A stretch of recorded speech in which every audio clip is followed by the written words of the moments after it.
Well, good morning and happy Monday to you, lovely ladies and gentlemen. Steve Collins coming to you from beautiful San Antonio, Texas, the second most powerful, passionate, purposeful coach and speaker in the world. I hope you are just as absolutely thrilled as I am to have this opportunity to start a new week. And I bring these thoughts to you because they are critical if you intend to become who you were created to become and live the life you were intended to live, the life that is available to you. Now let me say that again, the life that is available to you. You see, it's equal opportunity. Everybody has an opportunity to learn and to grow, to invest in themselves, to spend money learning, to study, to research. Equal opportunity, really. I mean, come on, even a 3-year-old could hit Google if they wanted to. Equal opportunity, unequal reward. Because many people are lost on the way to their greatness because they lose heart. One of the reasons is because they're not surrounded by the right people. They're not surrounded by the right people. And a big challenge is, now those of you that know me know, I'm a big time family man. 7 kids, I'm a family man. And yet Jesus said something extremely powerful as he was traveling through his hometown. You see, everywhere else Jesus was going, he was performing incredible miracles. People were being healed, lepers were being healed, blind people were having their eyes opened, lame people were having limbs grow out, dead people were being raised to life. Amazing things were happening. But it says when he went through his hometown, he could not perform hardly any miracles because of the people in the town, because of their lack of faith. Well, what does that mean, Steve? Why would people from his own hometown have lack of faith? Well, if you remember, he worked with his dad, Joseph, as a carpenter. People saw him and go, that's Mary and Joseph's kid. That's the dude who made our dining table. Who does he think he is? Who does this guy think he is? This guy made our folding chairs. That guy made my picnic table. Seriously, hill people, whatever. The familiarity of those relationships kept the people from receiving what was deposited in him. Think about this. They did not know this, but this man had the power to do incredible things, yet because of their familiarity with him, they could not receive from him. And Jesus said this powerful statement. He said, I tell you the truth, only in his own hometown and among the members of his own household is a prophet without honor.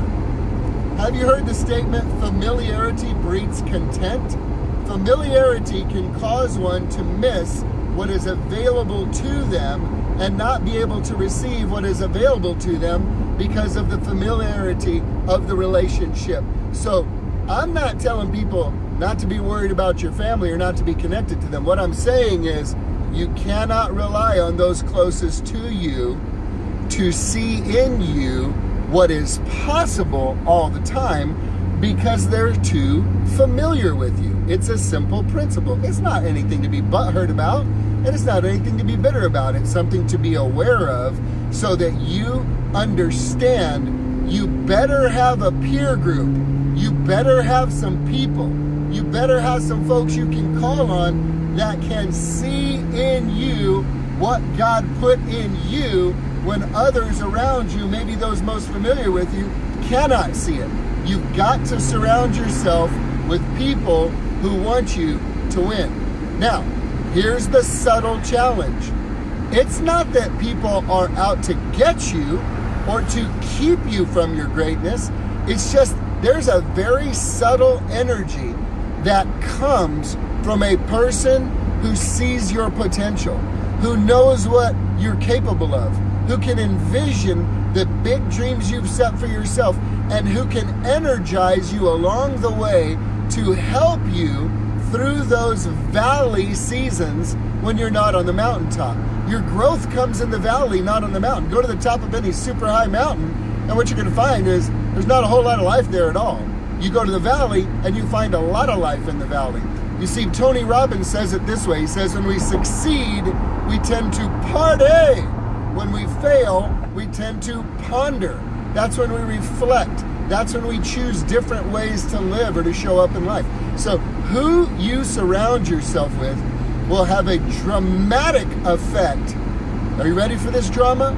A dramatic effect on whether you even fulfill your destiny in this life or not. Whether you allow the voices of those around you who may love you like crazy keep you doubting yourself and your abilities and what God has put in you and the possibilities available to you. You're going to need to select a group of people to make sure you are around regularly who see the greatness in you, who can call forth those gifts and talents in you, who can help you by encouraging you along the way when you become discouraged in the pursuit of what is inside of you. Because the path of the highly successful people in this life is not marked by success after success after success. The path of the most successful people in this life is typically marked by the greatest number of failures, the greatest number of struggles, the times when everything was lost, when their back was up against the wall, when they hit rock bottom and they took a jackhammer and went further than rock bottom and continued to redefine what exactly rock bottom was. Now, when you see a person whose life has been marked by failures, well, you're getting ready to see somebody who, unless they allow the bitterness and the anger and the pain of those failures to hold them down, you're about to see somebody rise to heights they would normally never rise to had they not had those failures, had they not had those struggles, had they not had those challenges. Who have you intentionally surrounded yourself with? Who have you intentionally surrounded yourself with? Are you surrounded by people who want you to win? Are you surrounded by people who support you winning? Are you surrounded by people who see the greatness in you and can call it forth and can encourage you along the path when you're in the valley? Or do you find yourself maybe around some really wonderful, loving people who go, oh, honey, well, it looks like that's just too hard. You just seem to be working real hard right now. Just take it easy. Oh, honey, I don't know. I mean, is it really worth all that? I mean, just allowing people who never passionately pursued their purpose to influence you and talk you out of yours because they never pressed, persevered, and pushed past the pain to be able to experience what is and was available for them. Who are you surrounded by? Who are the voices of influence in your life?